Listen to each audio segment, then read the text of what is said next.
Hola amigos, Dios les bendiga. Mi nombre es Edward Morales.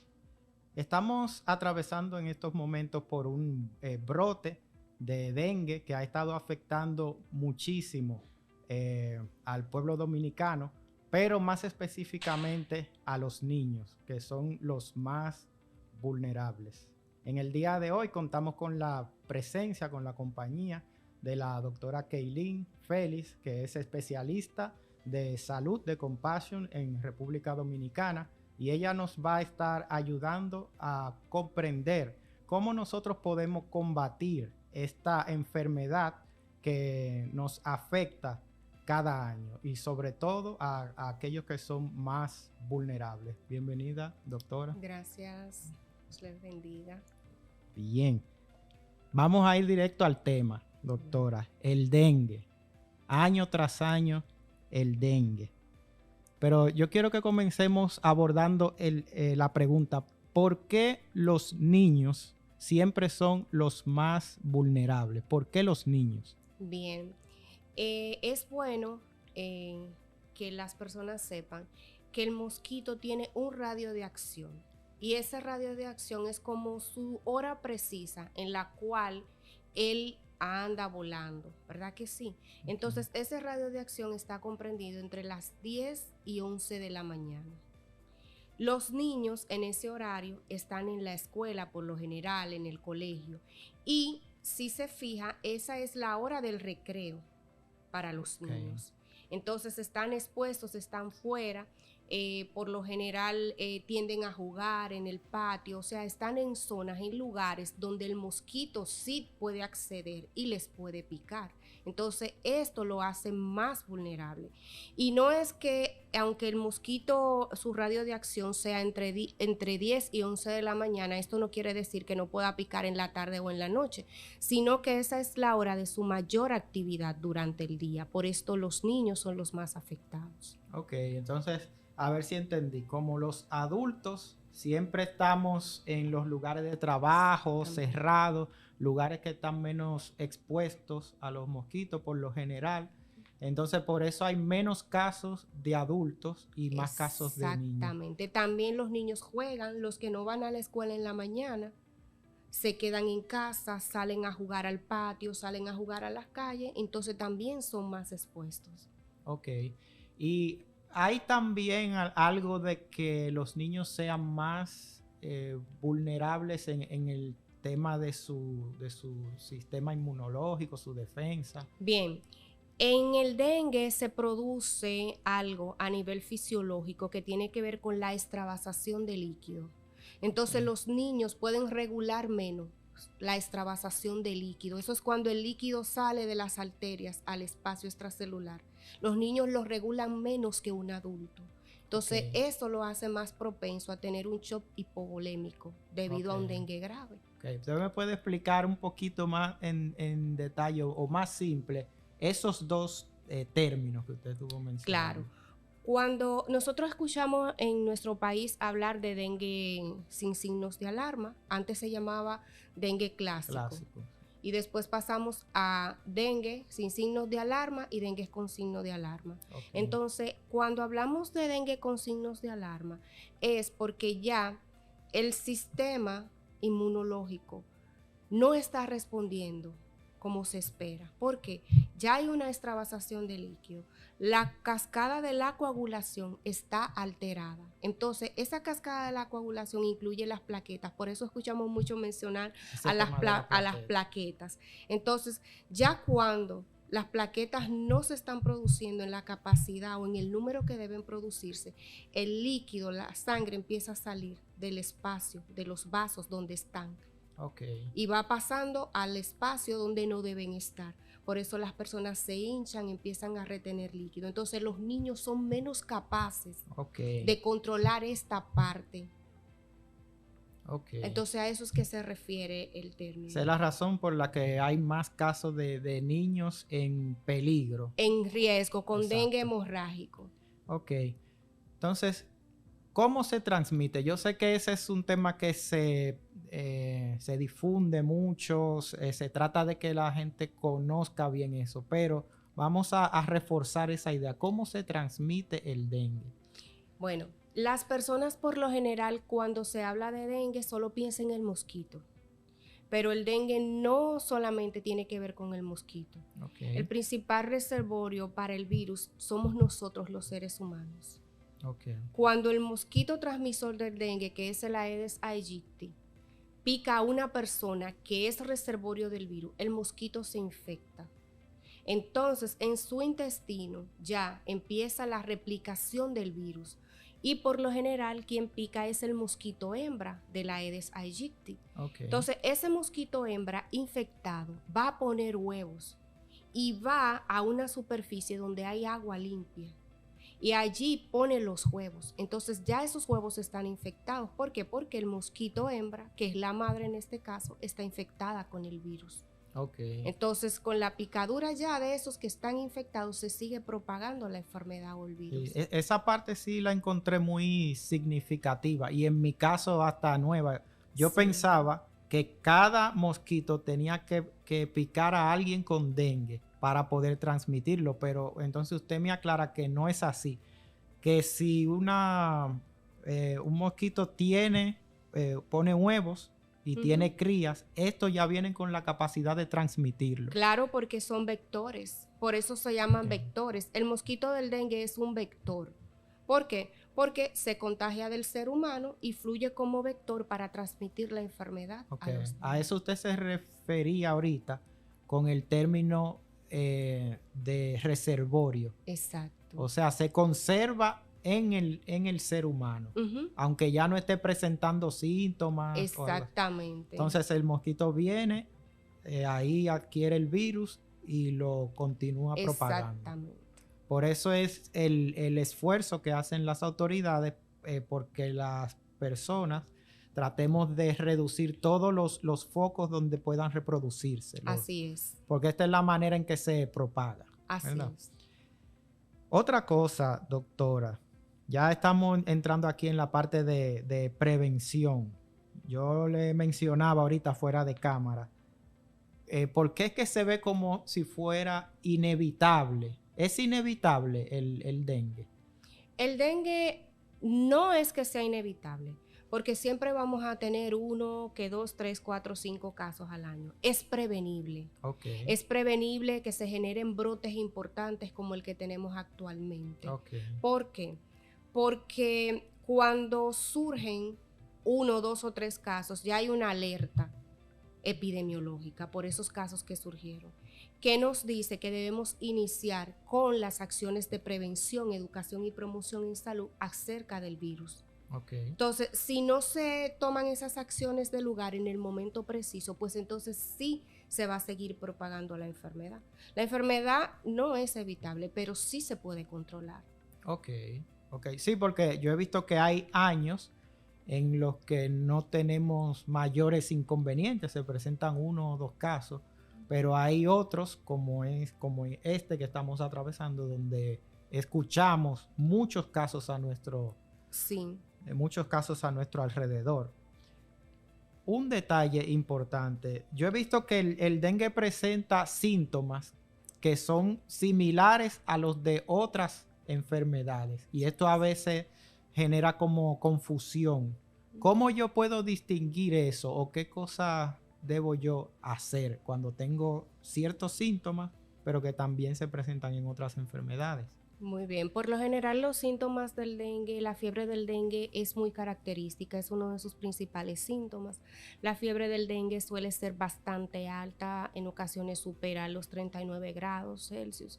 Entonces, también se puede presentar dolores en los huesos, dolores musculares, puede presentar erupciones en la piel, se pueden presentar sangrados. Estos síntomas, por ejemplo, sobre todo la fiebre, los dolores musculares y los óseos, los podemos ver en enfermedad como la chikungunya también. Okay. O sea que puede ser parecido. La Zika también tiene un parecidito con la fiebre, con lo más común que en República Dominicana el dengue tiende a confundirse es con una amigdalitis. Okay. Por la fiebre tan alta, es muy parecida a la fiebre de la amigdalitis porque es bastante alta. ¿Y qué pasa? Que también nuestro primer sistema de defensa está en los ganglios linfáticos. Entonces, en las amígdalas tenemos ganglios, es un sistema donde hay ganglios linfáticos, es un tejido donde hay ganglios linfáticos. Entonces, cuando hay un virus, los ganglios linfáticos son los que se activan como sistema de defensa. Entonces, el dengue se puede incluso confundir con una amigdalitis. Entonces, ¿qué lo va a diferenciar?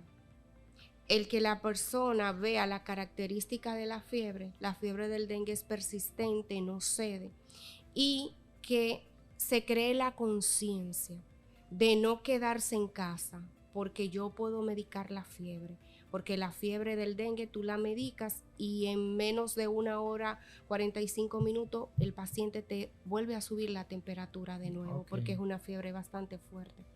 Ok, entonces, si algún niño, ya sea mi hijo o alguno que yo conozca, en el caso también de las iglesias que son socias de Compasión o iglesias en general, tienen algún caso, aunque no estemos seguros de que sea dengue, lo recomendable es asistir lo antes posible. Si una persona tiene fiebre o cualquiera de los síntomas que ya mencioné, dolor de cabeza, dolor en los huesos, dolores musculares, lo más recomendable es que esa persona, si ya pasa de 2 días con fiebre, acuda al médico para que se le manden a hacer los estudios del lugar.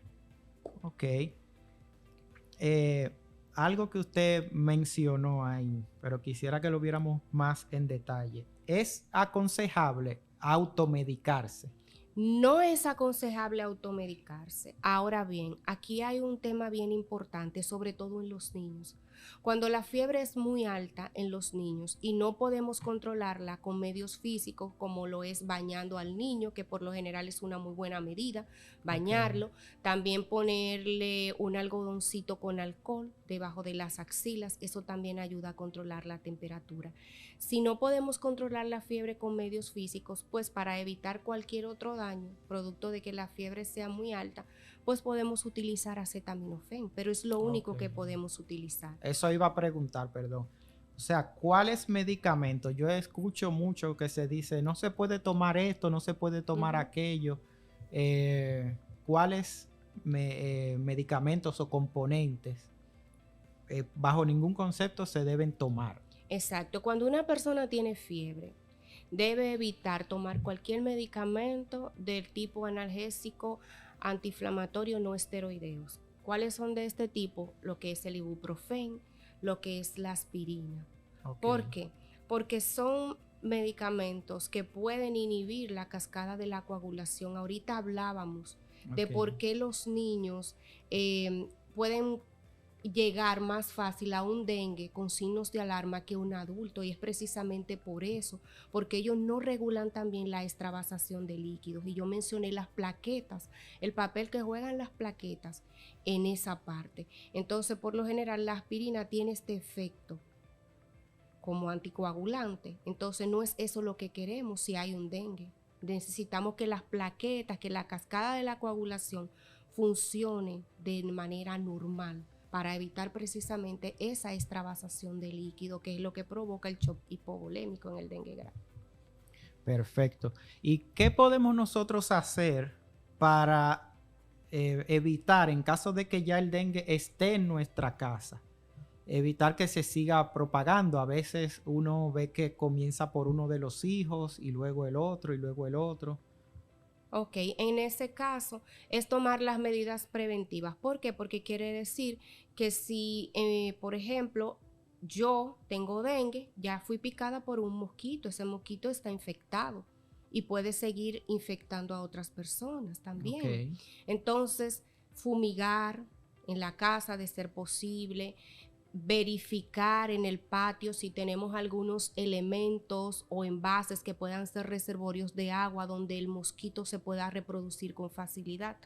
También ver que el agua, si estamos almacenando agua en el hogar, que estemos untando cloro en toda la orilla de los recipientes en los cuales estamos almacenando esa agua. Y todos aquellos desechos también, basuras, cositas ahí que uno dice chatarra, ¿verdad? Cositas que uno pueda tener acumulada en el patio de la casa, también sacarla, porque esos son lugares muy comunes donde el mosquito se puede reproducir con facilidad. Sí, algo también que yo pienso, usted me va a corroborar o me va a corregir, es que el dengue es algo que hay que combatirlo en grupo, o sea, toda la comunidad. Porque yo puedo tomar medidas en mi casa, pero yo tengo un vecino al lado que tal vez no toma las medidas de mover los envases, no dejar nada que acumule agua. Y eso está bastante cerca de mi casa.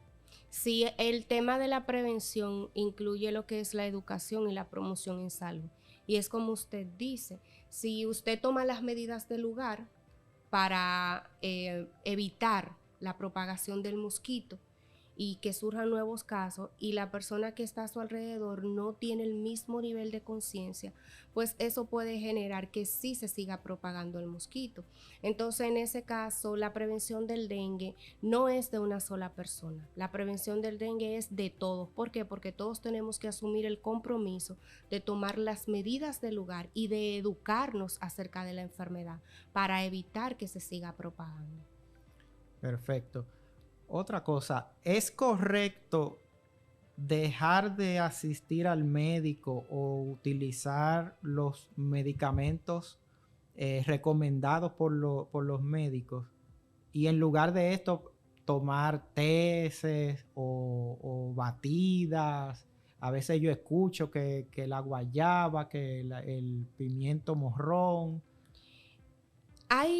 Nosotros tenemos tabúes, nuestra cultura está llena de tabúes y de muchas ideas preconcebidas que vienen de la práctica, de nuestra propia práctica cultural. Entonces, en ese caso, lo recomendable es seguir los consejos del médico, seguir las pautas que el doctor le dio a esa persona cuando fue a la consulta. ¿Por qué?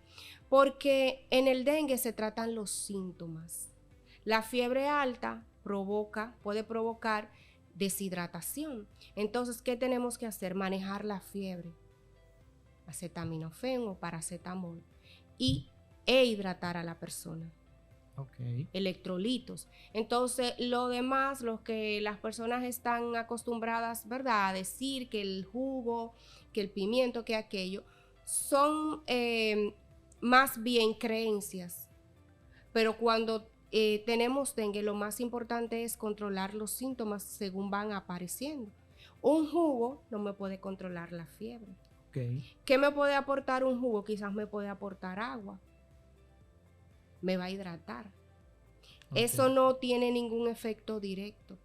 Ok, o sea, que yo podría estar complicando más la situación si dejo de dar los medicamentos que sí funcionan para utilizar cosas que no son convencionales. De hecho, hay algo que pasa con mucha frecuencia, que cuando se le diagnostica dengue a una persona, y sobre todo tenemos mucho el tema del jugo de pimiento rojo y eso, le damos a tomar el jugo a esa persona, pero esa persona viene a hacer pipí o hace caca, y en la caca vemos puntitos rojos.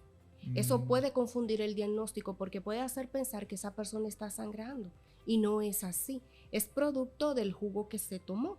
Entonces okay, ese es el color que vemos en las heces, y eso nos puede confundir. O sea que lo mejor es, cuando una persona fue diagnosticada con dengue, agotar los procedimientos médicos, llevar las indicaciones que el doctor nos ha dado para no complicar o quizás enmascarar el cuadro.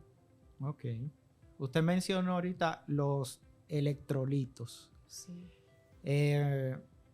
Hablen un poquito, ¿qué vienen siendo los electrolitos? Okay, ¿Y dónde lo podemos conseguir? Okay. Cuando nosotros estamos frente a una deshidratación, lo correcto es que consumamos suero de rehidratación oral. Okay. En la farmacia están como electrolitos. Okay. Entonces, las personas tienen, esa es una muy buena pregunta, porque las personas tienden a consumir. Van, yo porque mira, tengo dengue y me siento y quiero hidratar o me siento deshidratado, quiero hidratar al niño, y es un error, porque no contiene los electrolitos, esos componentes que se necesitan para rehidratar el cuerpo. Entonces el suero de rehidratación oral sí los contiene. Por eso es que en temas de fiebre y deshidratación se recomienda el consumo de suero de rehidratación oral o electrolitos. Y lo podemos conseguir en la farmacia y vienen en 2 presentaciones. Viene líquido ya preparado y también vienen sobres que se puede, un sobre de suero de rehidratación oral se prepara en 1 litro de agua potable y también se puede consumir igual que el otro que viene ya en un envase preparado en forma líquida. El uso de mosquiteros y mallas para cubrir las ventanas de la casa, ¿eso aporta ayuda? Claro que sí, es recomendable, es parte de las medidas preventivas que existen. De hecho, hay mosquiteros que vienen preparados ya con insecticidas para prevenir que el mosquito pique, que se siga propagando. Esos son unos mosquiteros especiales, pero en aquellos lugares como son las zonas rurales que existen en nuestro país, es bueno que si hay un brote importante de dengue, pues si las personas tienen mosquiteros, que puedan dormir con mosquiteros para evitar la infección o el contagio.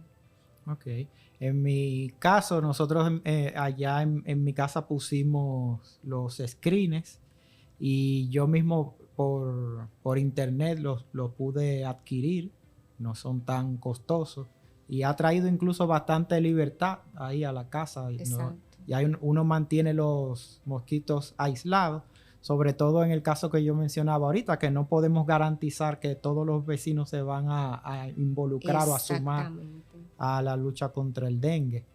Excelente. ¿Usted tiene alguna recomendación final para los amigos y los hermanos que escuchan? Claro que sí.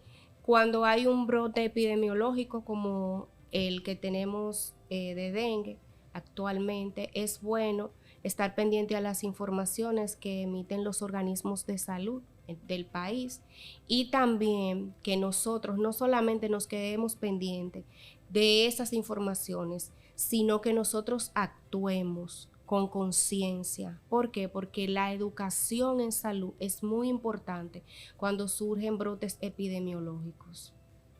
Excelente. Gracias, doctora.